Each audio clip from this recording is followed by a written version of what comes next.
Hello friends, आज के इस वीडियो में हम लोग पढ़ने वाले हैं पॉलिटी।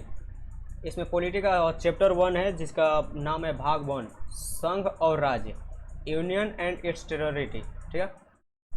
इसमें पहला टॉपिक है संविधान। संविधान दोस्तों सभी के लिए बराबर कानूनों को संविधान कहते हैं। देश और राज्य का शासन कैसे चलेगा उसको चलाने के लिए जिस किताब को तैयार किया गया है वह भारत संविधान। इस किताब में 22 लेसन हैं। इसके लेसन को हम लोग भाग कहते हैं। इस लेसन को हम लोग भाग कहते हैं। इसमें कुछ टॉपिक लिखे गए हैं जिसे अनुच्छेद कहते हैं। कुल अनुच्छेद 395 है। कुल अनुच्छेद 395 है। सबसे पहले तो संविधान हम कहते हैं कि सभी के लिए बराबर कानूनों को संविधान कहते हैं। देश और राज्य का शासन कैसे चलेगा उसको चलाने के लिए जिस किताब को तैयार किया गया है वह है भारतीय संविधान। वह है भारतीय संविधान। इस किताब में 22 लेसन है और इसके लेसन को हम लोग भाग कहते हैं और इसमें कुछ टॉपिक लिखे गए हैं जिससे हम अनुच्छेद कहते हैं। कुल अनुच्छेद 395 है। तो पहला भाग 1 है जिसमें अनुच्छेद 1 से लेकर के 4 तक है। संघ और राज्य क्षेत्र। संघ और राज्य क्षेत्र। अनुच्छेद 1 है कि भारत अर्थात इंडिया। भारत अर्थात इंडिया राज्यों का संघ। भारत अर्थात इंडिया राज्यों का संघ। India that is Bharat shall be और यूनियन ऑफ स्टेट। अर्थात इसके राज्य कभी कभी टूट कर अलग नहीं हो सकते। इसके राज्य कभी भी टूट कर अलग नहीं हो सकते। उसके आगे है कि कॉन्फेडरल परिसंघ। कॉन्फेडरल परिसंघ। परिसंघ उसे कहते हैं जिसमें छोटे छोटे राज्य आपस में जुड़कर। परिसंघ उसे कहते हैं जिसमें छोटे छोटे राज्य आपस में जुड़कर और अपनी थोड़ी थोड़ी शक्तियां केंद्र सरकार को देकर एक देश का निर्माण करती है। उसे परिसंघ बहुत ही कमज़ोर होता है। इससे कोई भी देश आसानी से अलग हो जाते हैं। उसके बाद है फेडरेशन संघ।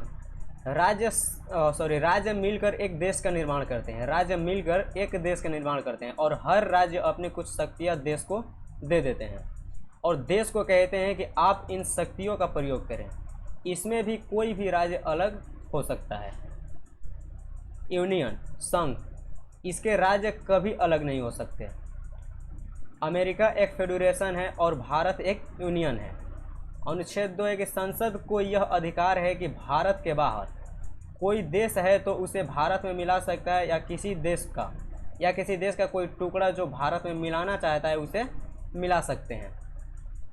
यानी अनुच्छेद 2 कहता है कि संसद राष्ट्रपति के पूर्व अनुमानित पर किसी विदेशी राज्य को भारत में मिला सकती है। जैसे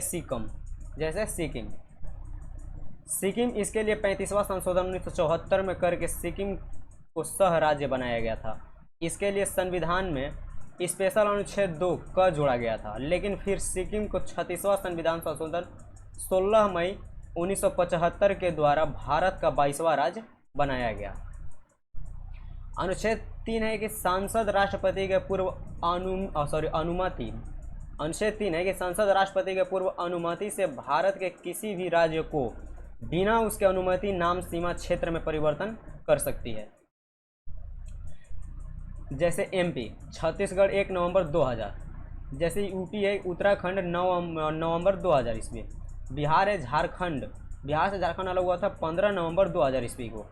और अनुच्छेद 4 है कि जब संसद अनुच्छेद 2 का प्रयोग करेगी यानी किसी विदेशी राज्य को मिलाएगी या अनुच्छेद 3 का प्रयोग करेगी यानी किसी राज्य को तोड़ेगी तो उसके लिए राष्ट्रपति किसी विशेष अनुमति की ज़रूरत नहीं है, क्योंकि इसे अनुच्छेद 368 के बाहर रखा गया है। जिसको अनुच्छेद 368 में रख दिया जाता है उसमें राष्ट्रपति का हस्ताक्षर जरूरी है।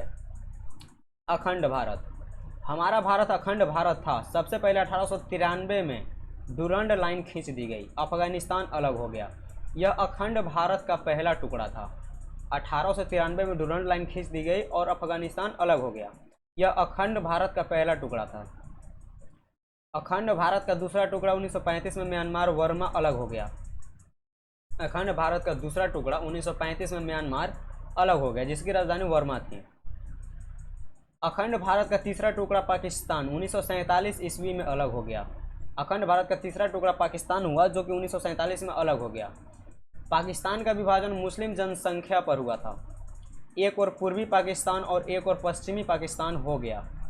बाद में पूर्वी पाकिस्तान बांग्लादेश बन गया। रेड क्लिप रेखा जो भारत पाकिस्तान को अलग करती है और भारत बांग्लादेश के बीच बॉर्डर जीरो लाइन कहा जाता है। रेड क्लिप रेखा एक ऐसी रेखा है जो भारत और पाकिस्तान को अलग करती है, और ये भारत पाकिस्तान को अलग करती है, और भारत बांग्लादेश के बीच बॉर्डर को जीरो लाइन कहा जाता है। अंग्रेजों ने देसी रियासत को 3 विकल्प दिया। पहला पाकिस्तान में मिल जाए, दूसरा भारत में मिल जाए, एवं तीसरा स्वतंत्र देश बनाए। जब देश आज़ाद हुआ तो भारत में 552 से अधिक देसी रियासत थी। 552 देसी रियासतों को मिलाकर फेडरेशन बनाना संभव नहीं था, इसलिए सरदार पटेल को जिम्मेदारी दी गई थी कि इसे मिलाकर यूनियन बनाइए, जिसे कभी भी अलग नहीं किया जा सके। यूनियन का मतलब जिसे कभी भी अलग नहीं किया जा सकता, और फेडरेशन का मतलब होता है कि वो कभी भी अलग हो सकते हैं। इस काम में 3 लोगों की महत्वपूर्ण भूमिका थी। पहला थे सरदार पटेल, दूसरा थे वीपी मेनन, एवं तीसरा थे लॉर्ड माउंटबेटन।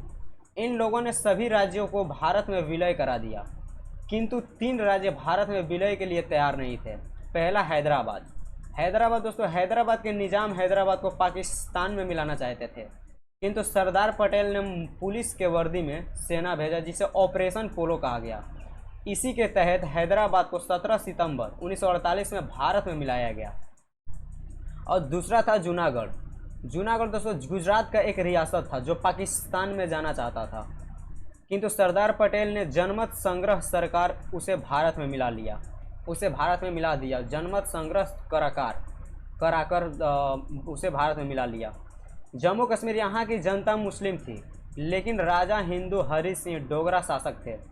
उन्होंने कहा कि हम न भारत में रहेंगे न पाकिस्तान में रहेंगे, हम स्वतंत्र देश बनाएंगे। तब तक पाकिस्तान आतंकवादियों का घुसपैठ करा दिया। जब हरि सिंह को लगा कि अब हम नहीं बचेंगे, तब हरि सिंह नेहरू के पास आए और सरदार पटेल ने 26 अक्टूबर 1947 को विलय पत्र पर हस्ताक्षर कराकर भारत को अंग बना लिया। इन सभी देसी रियासतों को मिलाकर एक भारत का निर्माण किया गया। इस भारत को 4 राज्यों में ABCD में बांटा गया। पहला ए था जो ब्रिटिश प्रोविंसेस, वह राज्य जहां अंग्रेजों का शासन था। बी है कि प्राइंसली स्टेट, वह राज्य जहां देसी रियासतों का शासन था। और सी है कमिश्नरी, वह बड़े शहर जहां अंग्रेज केवल उस शहर पर कब्जा किए थे। और डी है यूनियन टेरिटरी, और डी नंबर है यूनियन टेरिटरी, केंद्र शासित प्रदेश। एसके धर कमेटी भाषाई आधार पर राज्यों के गठन के लिए सबसे पहला 1948 में एसके धर आयोग का गठन किया गया, किंतु इसने भाषा के आधार पर राज्यों का गठन का विरोध किया। दूसरा है JVP समिति, जवाहरलाल नेहरू, पताभी, सरदार पटेल, इन्होंने भी भाषाई आधार पर राज्यों का गठन का विरोध किया। 1952 में तेलुगु भाषा के लिए अलग राज्य का मांग करते हुए पेटू श्री रामुलु भूख हड़ताल पर बैठ गया, और 56 दिनों की भूख हड़ताल के बाद इसकी मृत्यु हो गई। फलस्वरूप जनता का विरोध बढ़ गया। 1 अक्टूबर 1953 में मजबूर होकर तेलुगु भाषा के लिए अलग राज्य आंध्र प्रदेश को परिणाम स्वरूप गठन किया गया। अंततः यह भाषा के आधार पर गठित होने वाला पहला राज्य बना। फजल अली आयोग भाषाई आधार पर राज्यों को गठन के लिए 1953 में फजल अली आयोग का गठन किया गया। इसने अपनी रिपोर्ट 1956 में दिया और भाषाई आधार पर राज्यों को कानूनी मान्यता दे दिया।